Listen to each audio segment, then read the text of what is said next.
No matter how small a holding one has, to have and to own for oneself or for one's family a portion of planet Earth is a privilege that carries with it an enormous responsibility towards the good Earth itself.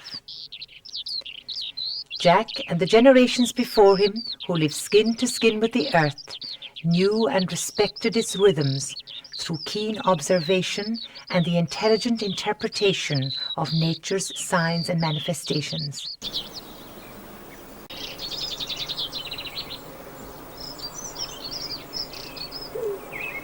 Like his forefathers, he carried out his farming activities according to the calendar of the turning year.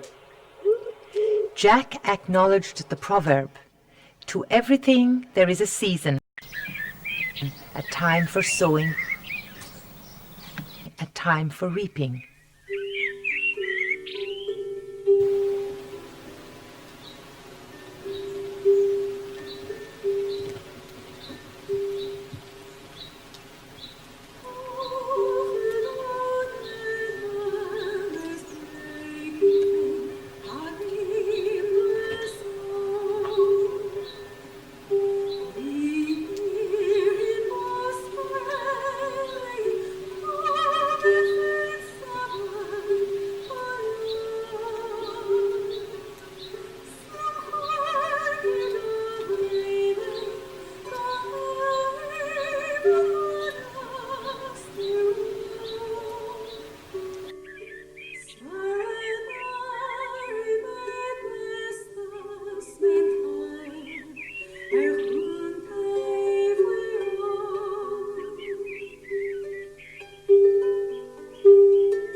Jack, how were you keeping since I was talking to you last? It was a good year, Jack, wasn't it? Good year, so far, anyway. Good year, yeah. It was a great year for saving silage and hay, wasn't it? Yeah. Yeah. And the turf as well. It was a great year for saving turf. No trouble at all. No bother at all. This year. Last time I was with you, you said you had a nice picture that you wanted to show me. Yeah. Will you give me a look at this picture? So, yeah. Good man. Listen unto me, toil with any farmer until you know what your work might be. You rise up in the morning, and from clear daylight till dawn, you never will be able. That's the Griffin farm, for to October plough 1994. the- That's a lovely picture. And it shows the fall of the year, doesn't it, with the lovely colours. And it also highlights all those lovely trees and shrubs that you have out there as well. Yeah. That, Jack, is a lovely picture of you holding.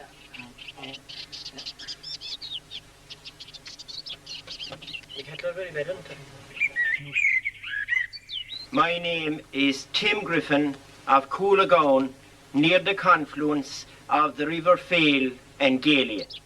And my friend here with me is Jack Griffin.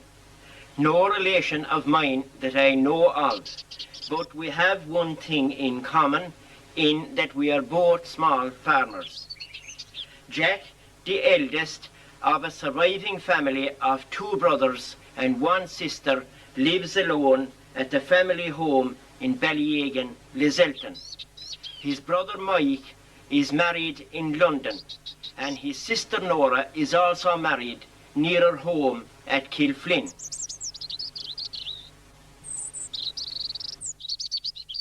Jack's nice, comfortable dwelling was built in 1960 to replace the 2-roomed, mud-walled thatched house.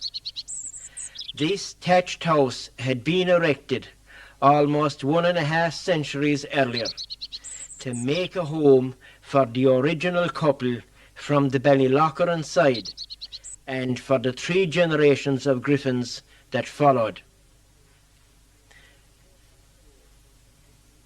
The original house, which had no back door on the Connacanore side, occupied the space where the hay barn now stands in the centre of this 2-acre holding. In 1940, when the Land Commission divided Wolf's Bog, Jack's father, Martin, was granted 11 acres to bring his and Jack's present tenure to 13 acres in total. The bog area, about 1 mile from the house and bounded by the Kilteen River, has been reclaimed manually during the intervening years. Your feet upon the hob, you are sitting by the fireside from clear daylight till dawn, and you never will be able for to plough the rocks of Bonn. My shoes, they are well worn, and my stockings, they are thin. My heart is always trembling, for fear it might give in. My heart is always trembling, from clear daylight till dawn, and I never will be able for to plough the rocks of Bonn.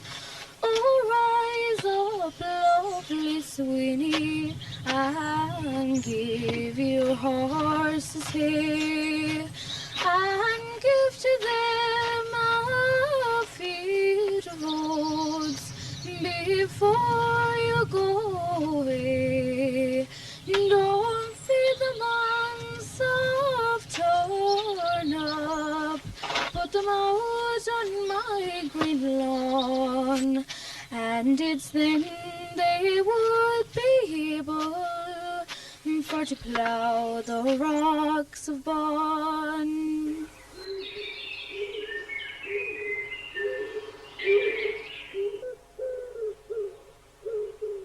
Jack is proud of his 2-acre home base and keeps his house and surrounds in neat order.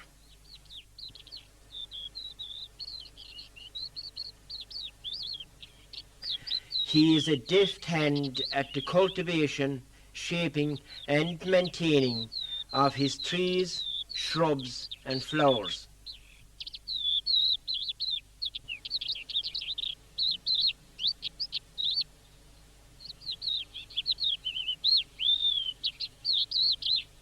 Of course, he is inspired by the endless variety of the flora in his own haggards and in the fields, meadows and the bogs of his surroundings.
Living close to the earth, Jack is a traditionalist at heart, and thus he preserves the old farm artefacts as a memorial to his forebearers. Items like the hay slide or haveler or tumbling paddy,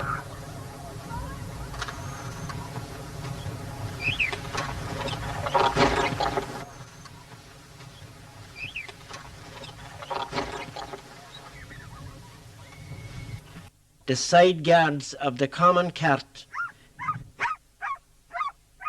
the pony's tackling comprising of collar and hames, winkers, straddle and britchen, used for carting jobs like going to the creamery.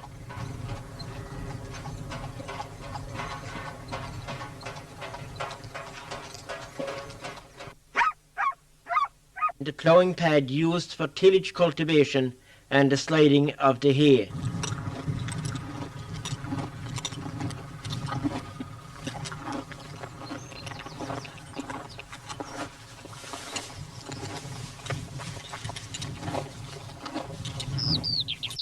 A window from the old house is permanently fitted in the western wall of the new stall.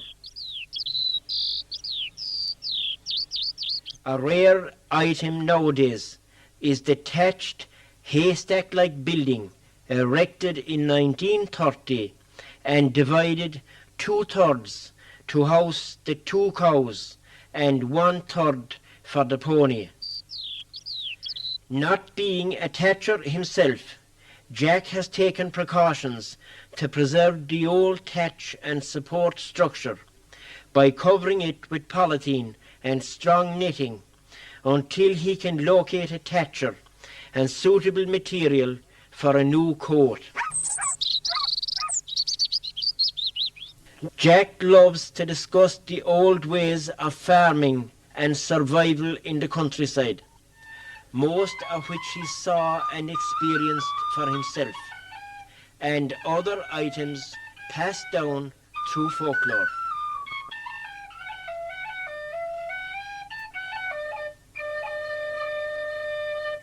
Joan's seed cutting may look like a split decision, but her once round the tuber glance shows what a sharp eye she has for the fruitful shoot. Breaking the fresh earth, breaking news of the moment to inform posterity that here be hard labour and a handy dexterity, which would give no hostages to hunger, no safe haven for malady, the bite of blight accepted. The job wouldn't be right without a good scuffling. Without being able to do a bit of feather ruffling, no cuckoo could bring herself to rob. A blue-blooded jennet muffling her sob. Stop fuffling around and doon the gob. Every generation back to far Bullock, the turf cutter Methuselah himself, has its passing marked in thin air by a slice of cutaway bog, the top layer cleaned away like the memory of foregoing generations, to get at the precious stuff of ashes, of hearts, of fuel for civilizations. Every blade of grass counts. They were well taught in the hedge school. Put a little bit away for the rainy day, for the sun won't always shine. You'll never be as young as you are today, so take heed to what I say. A man's best friend is his good health in the end, so always put a little bit away. Hogamar Finn and Sauralin, Hogamar Finn and Sauralin, Hogamar Linis Ken Vegig Dine, Hogamar Finn and Sauralin, Saura Saura Banana now, Hogamar Finn and Sauralin, Saura Buiolina Grina, Hogamar Finn and Sauralin, Quillen is called, Traum is carving, Hogamar Finn and Sauralin, is Finn Shagale Gavela Noha, Hogamar Finn and Sauralin, Hogamar Finn and Sauralin, Hogamar Finn and Sauralin, Hogamar Linis Ken Vegig Dine, Hogamar Finn and Sauralin, Sheshon Saura Yuki Gohera, Hogamar Finn and Sauralin, Saura Buino Noni Negal, Hogamar Finn and Sauralin, Hogamar Lin Kevik, Hogamar Finn and Sauralin, Trid Avre Godi Artig Finnig, Hogamar Finn and Sauralin, Hogamar Finn and Sauralin, Hogamar Finn and Sauralin, Hogamar Linis Ken Vegig Dine, Hogamar Finn and Sauralin. The knapsack of bluestone bringing sky-blue tints down to earth with a squeeze. Gone the way of Reckitt's blue, of wash-tub and washing-board. No more will this race bow low before blight. No more will starvation put peasants to flight. No more soup kitchens with long straggly queue. Our stew with fine praties, all thanks to the blue. Man-made mist, the green stalks kissed, deft of wrist, at blight showed fist. If you don't get my gist, then whist, to foreign mills grist was coffin ship list. Rhythmic swish of a scythe, good sharp blade and sharper eye out for the odd stone that might blunt his enthusiasm. But the field will get finished, we can be sure, all in its own good time. For the man who made time, at that time, made plenty of it, and time, especially then, was surely going to be after you, well after you, and nothing surer. Shift the sheaf and stack the stooks, leave the leaf rope tight 'gainst rooks, grin through grief books and running brooks. Bright time too brief, now scythe the nooks. And take your time making the knots, we don't want them to loosen by themselves, the Lord between us and all harm. From a humble beginning as reaping attachment on the back of a man-operated horse mower, the gloriously intricate reaper and binder emerged. Not such a grim reaper by the looks of it. There's a time to sow and a time to reap, and between the two, who'd have time to sleep? To the casual onlooker, while flailing might appear to be blind whacking into thin air, it's a precise art practiced with an ancient precision tool, where two become one, and with no cross purposes. The wheel always turned for this first mechanized thrasher. The 4 horsepowers made sure that what goes round comes round. These horses needed a good belt to develop into well-oiled moving parts. The thresher not only separated the wheat from the chaff, but the men from the boys, and the sheep from the goats. And the dusty job it was too. And after the tay, into dust that thou shalt return. Be the hooky, wasn't there a mighty return from that stack, Paddy Mac? Scallops of deal from a deep dark bog, tight wood which last saw the light of day, when this globe had circled its little sun cog 4,000 times less than here now today. Now resurrected, bisected, dissected, with a light and crafty touch of fingers, by 4 million and more years perfected. In this timber, these fingers, photosynthesis lingers. Let the light of light years ago back in, to let the hope of light years hence take root. These kingpins of deal are our deep dark kin. On good earth, tree of life, are we strange fruit.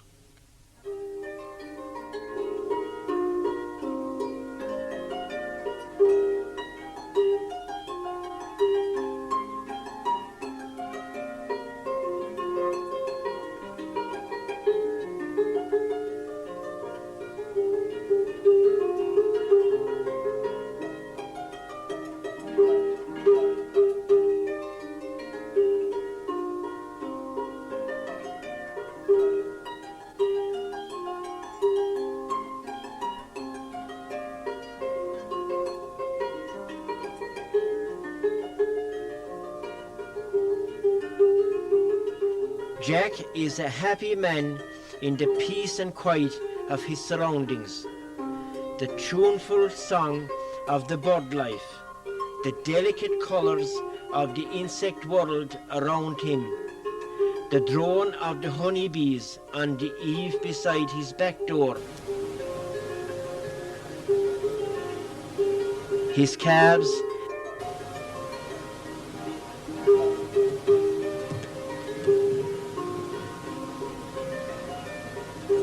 and his 2 faithful dogs.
Ballyegan of the old civil parish of Gailey is now in the parish of Ballydonoghue, which was subdivided from the Ballybunnon parish in 1960. This summer, the parish was jubilant in its celebration of the first Mass of Father Willie Scanlon of Glura in the church where he was baptized. Since his school days in Coolard, around the period of World War II, Willie has been a member of the Presentation Order of Brothers and was ordained recently in Surrey for the Diocese of Southwark, London.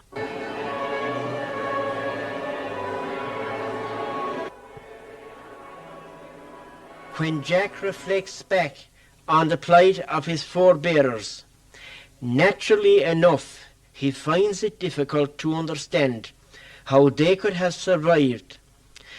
And even though he himself, like most others of his period, was reared when people were satisfied with the bare necessities for life, he was glad to have been witness to the God-loving neighbourliness of those around him.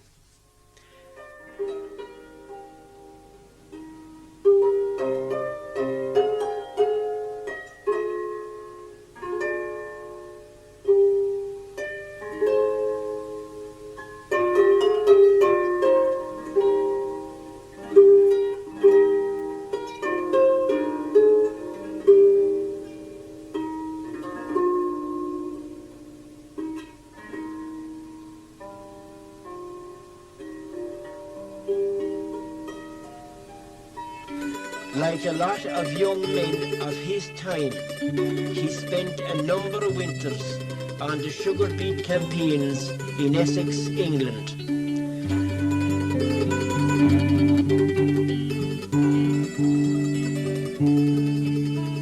Always returning to Ballyegan towards the summer for the harvesting of the turf and hay.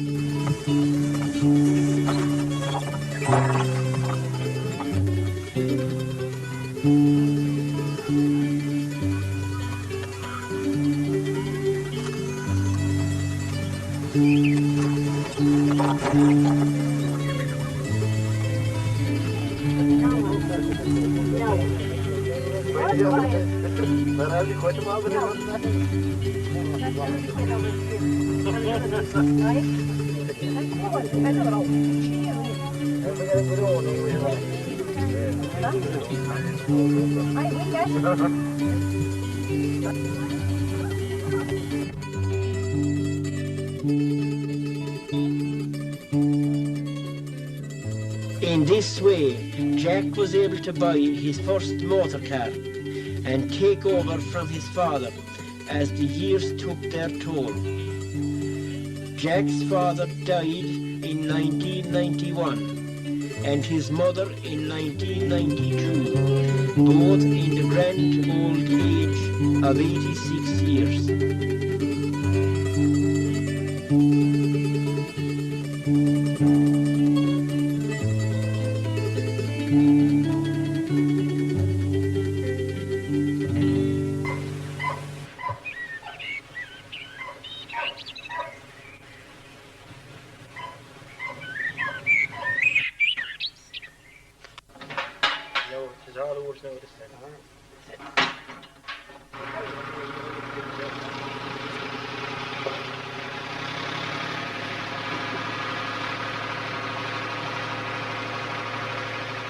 A distant acquaintance, big four-wheeled with bull bars type, wants me with his campaign to get our bags back for the people. Dredging rough wads of turf for setting on greenfield sites. Hopper full on hopper full, thinking only of his filling coffers. I mention flora, fauna to him. His looks grow distant, vacant eyes.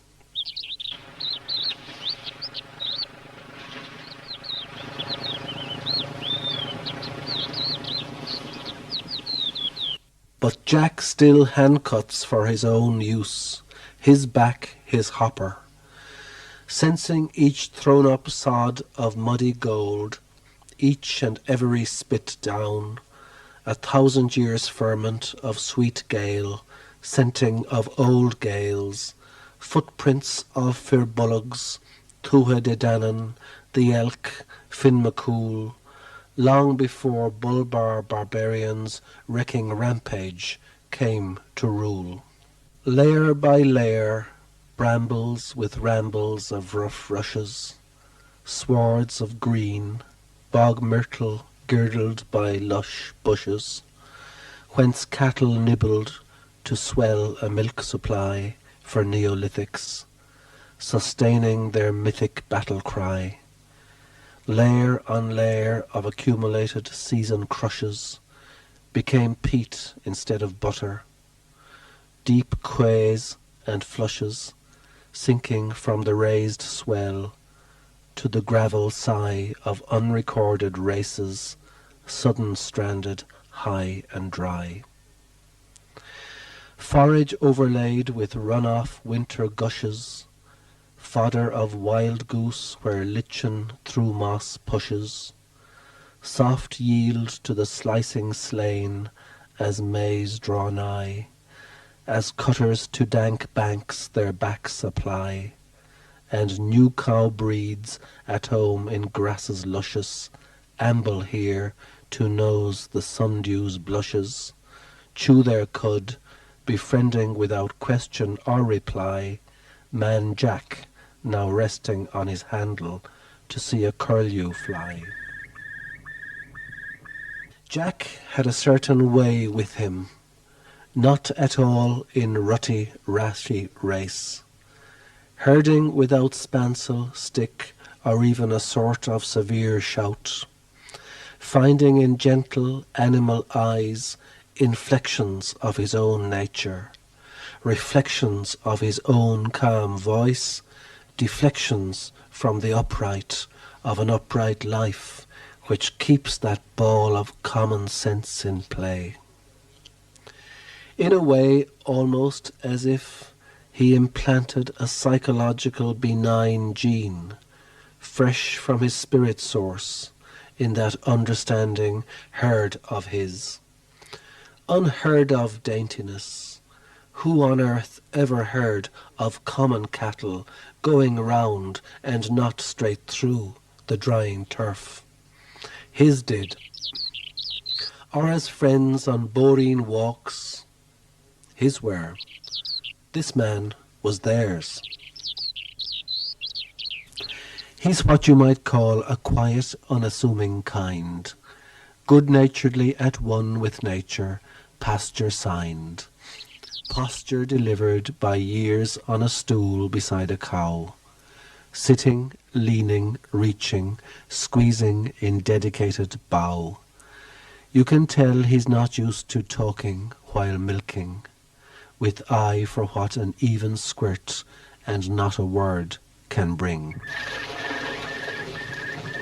Cream of archive footage, collector itemized, replayable, milk-swelled teat, finger by finger squeezed, squirt fable of cockbow-tailed cow which lived to kick the bucket, sweet milk of ages snapped to safety, for she can muck it, bog butter stored to safe ensure a taste to aftercomers.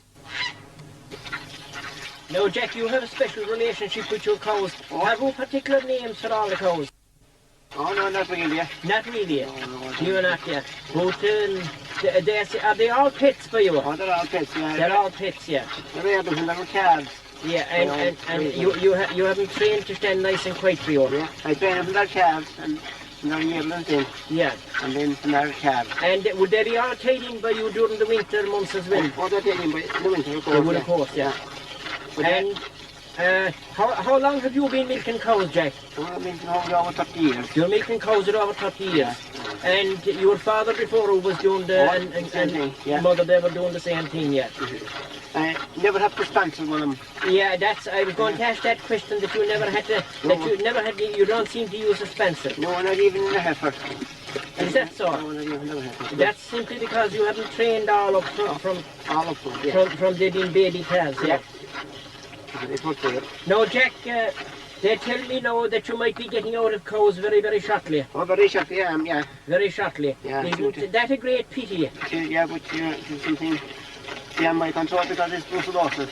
Yeah. And how long does it take you to milk the cows in the morning and evening? I suppose it's about an hour, 20 minutes and a half. No, that's an hour and a half in the morning and an hour and a half in the evening. Yeah. Will you find an awful change now, Jack, when the cows go? Oh, I'll find the fierce change. You will, yeah. And I'm sure you're going to be very, very lonesome after all those cows. Oh, of course, yeah. Because somebody that would have the relationship that you have with them, sure, you know, there's nearly human characteristics there. The way they chew the cud and everything, they're all very special to you. Oh, yeah, and especially when I'm here in the bog and the church, they're company. They're great company. Yeah, they're great company.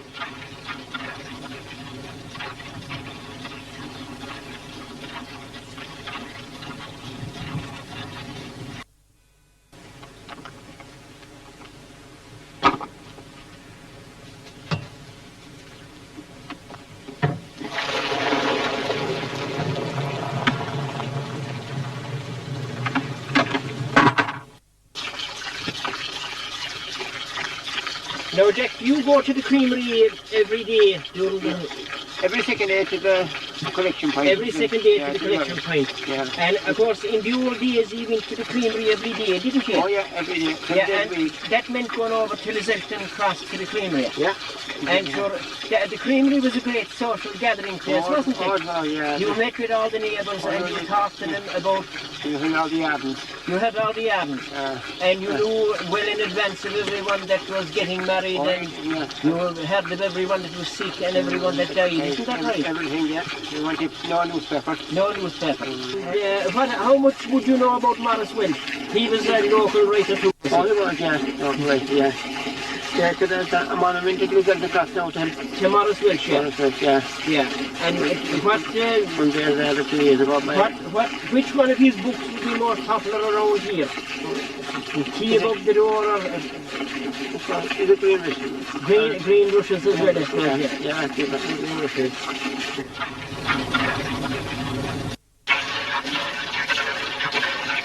Now, Jack, you were milking cows here for over 30 years. Would you have remembered the shop towns, the shop town cows? Why would the shop towns, all right? And was there any other breed other than shop towns? Was there ever any Kerry cows around here? Oh, there would be Kerry cows around that right here. Would there, yeah. You didn't have any Kerry cows? No, we never had any Kerry cows. Or was there another breed called the Dexter? Did you ever hear of them? Oh, yeah, it was Martin Dexter by neighbour, all right. Do you? Dexter cow, yeah. Yeah. Now, you remember the shop town so? I do, yeah, because back in 1954, we bought 2 shop town heifers, my father, and we have the same breed since. We never bought anything since. You never bought anything since? No, we bred off of them 2 and that was it. So, we built up the herd out of that. Your herd of cows was a totally enclosed herd? Enclosed, yeah. You never bought anything in? No, in 1954. 45 years. 45 years? Yeah. And all those Freerangers are actually bred off of the original stock of shop towns, yeah. Originally, yeah.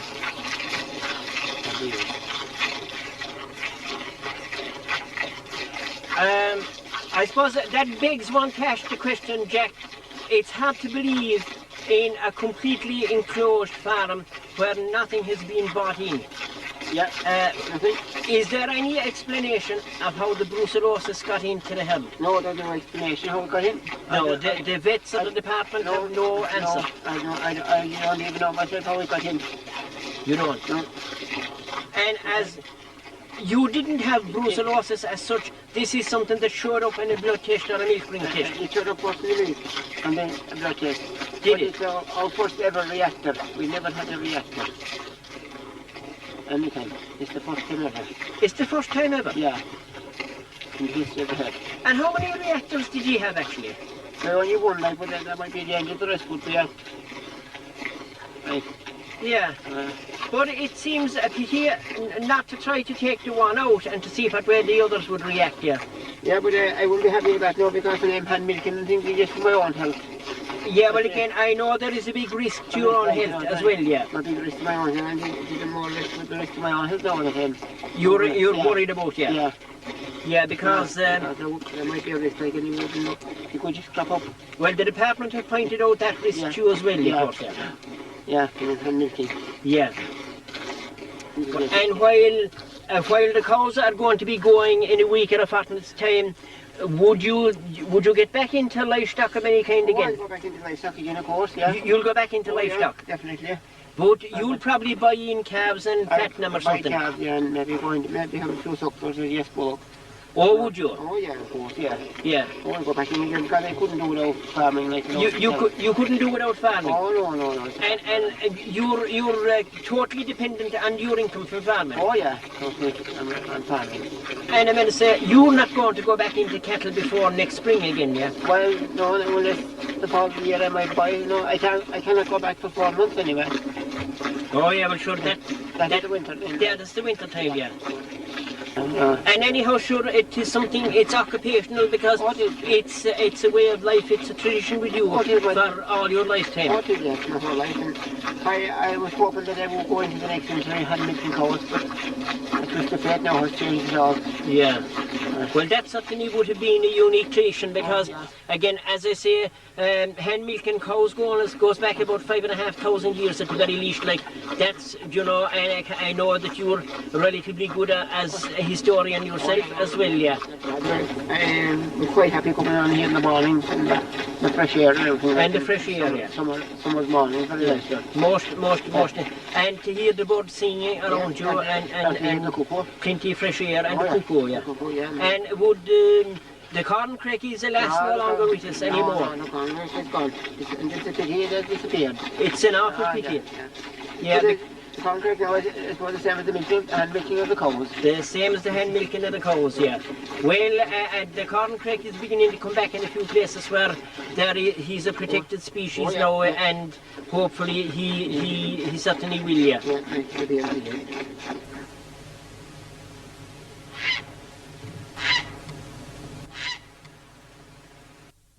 Sure-footed, slow, soothing amble to the shed, by lowing creatures of a habit of 10 millennia, gently shedding milk cream-frothed that kingdoms fed, witnesses unmoved to many's the witless human mania, is of the past, by fast modernity lunging, left for dead.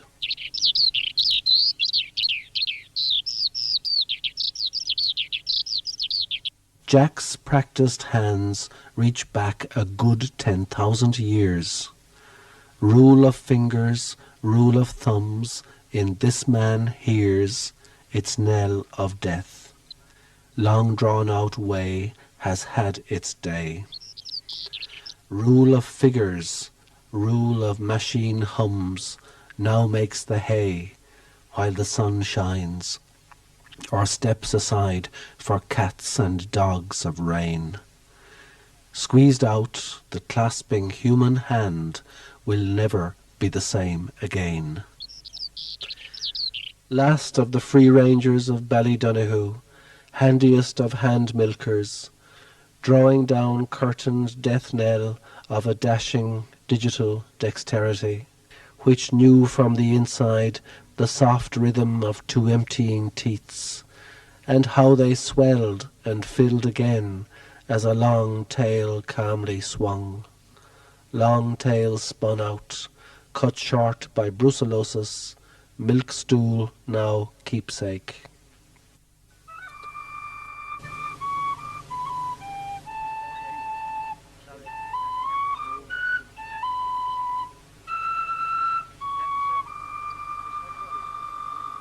Good 3 yards high and 2 across. Ring-fort instinct straightened out and elongated for straightened circumstances. Stripling beach to root its reach through generations. unbreachable dike gainst seas of swollen green on either side. Their best barrage of blistered back-break shovelfuls, pickaxed, spaded, sledged, dredged by jaded, sick-taxed labourers, double-ditch demarcation in the extreme of the separateness of two fields which before made one.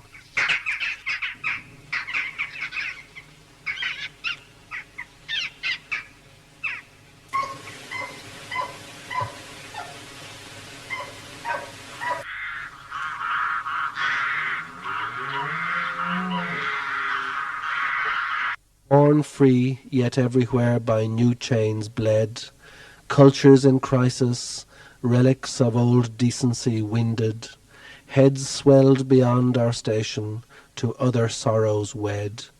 Relief lies in retracing steps of cows at peace well tended.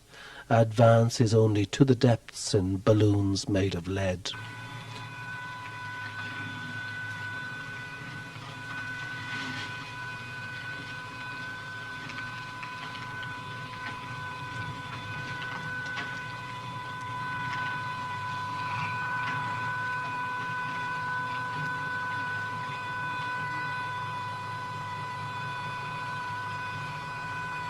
They sensed that something was amiss, afoot, pulled headlong from their secure stable by those gentle hands which had so often put them through their milking paces, so well able. Pulled up a ramp, this was no usual grassy rut. Shouts and sticks echoes off the gable. Stumbling, falling, feelings in the milky gut of strange change in their master, himself unable now to stem or cool the cruel tears that cut his cheeks, his history fast becoming fable.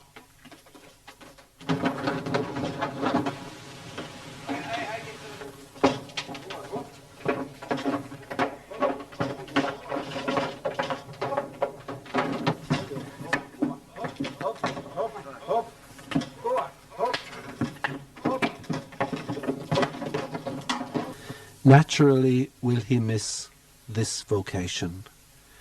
He shivers, shudders, spirit drained and hanging as once fresh-milked udders. Days and hands devoid of use, redundant, mellow, hollow. Bereft on bog boreen, briars abundant, no cows follow. Laden with memories of sounds in a bucket richly splashing, white frothy plumes glinting in sunlight, in flight flashing.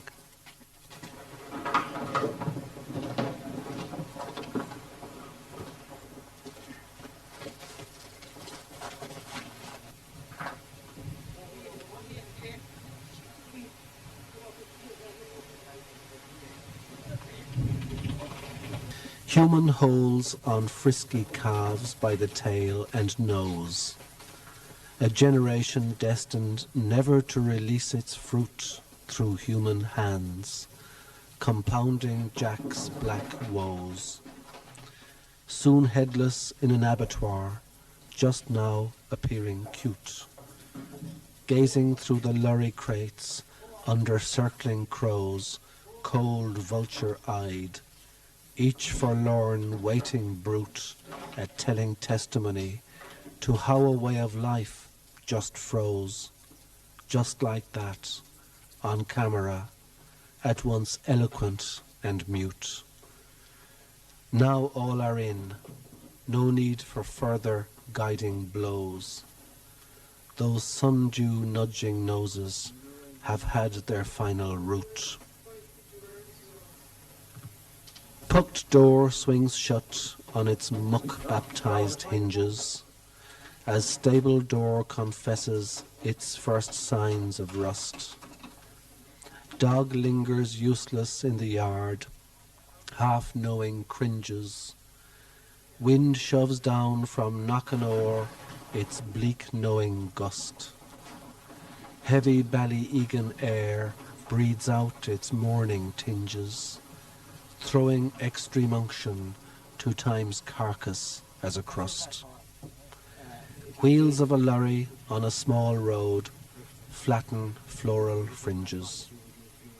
Wheels of progress on tradition turn trust to dust. The rest is silence. Flow has stopped. Forms to fill singes Jack's spirit, now in penance. But EU's holy orders are a must. Tomorrow, or in a week's time, he will miss his cows. And as I said initially, it would be a great therapeutic benefit for John if he could see his way in coming back, milking perhaps one or two cows by hand later on. Obviously, he would never be able to buy in strange cows and train them all in the way in which he has trained his own cows. That there's no doubt about that. But for his own health, I think it would certainly be a great benefit. Prime, I would fight for Ireland's glory from clear daylight till dawn, and I never would return again for to plough the rocks of Bonn.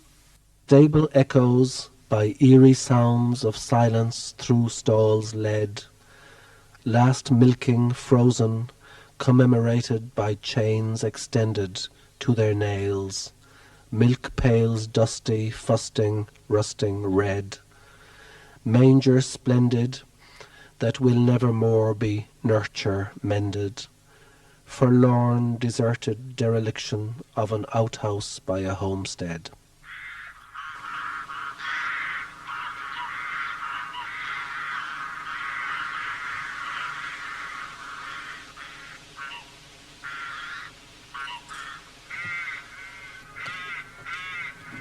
No stool from where many's the cow-cooling word was said, Jack from a rafter sad suspends, foregone times suspended.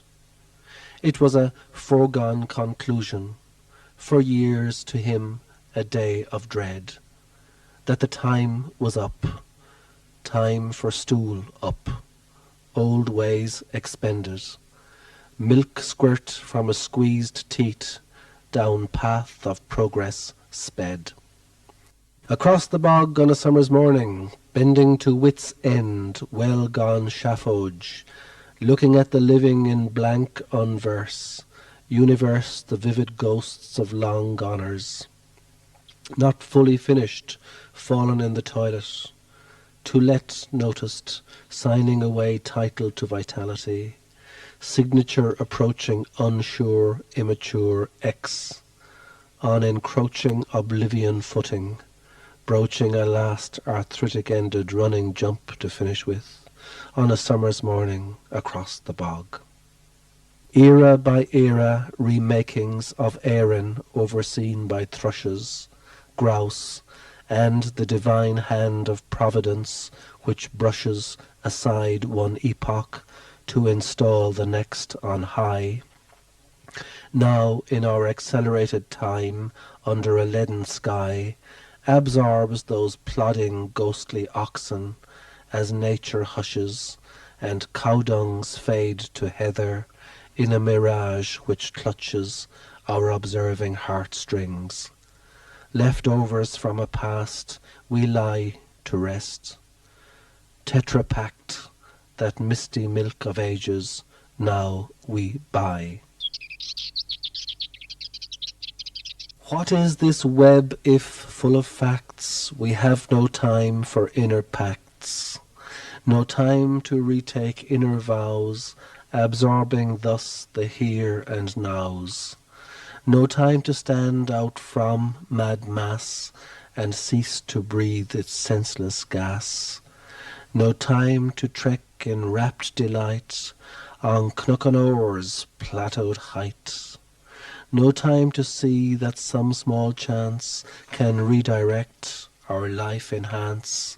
No time to take a sun-tossed tan reclining under Mistral's fan. Weed world web that, if full of facts, it gives no time for inner packs.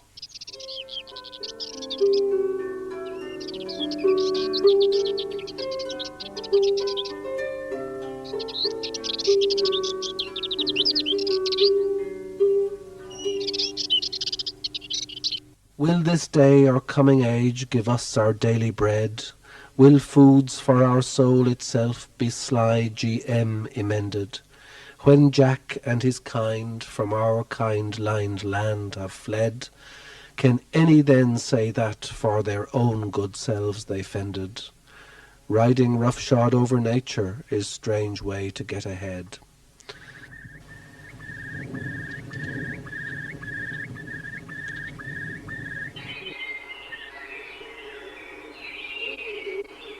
Jack retreats beyond his garden hollyhocks and laurels arched, lilies of the valley, mourning ways by arid progress parched. Corncrake may in time return, sheltered by preservation order, while Jack may turn his time and tide by reservation border to heritage tourist show, reenacted to a T by one of the purists.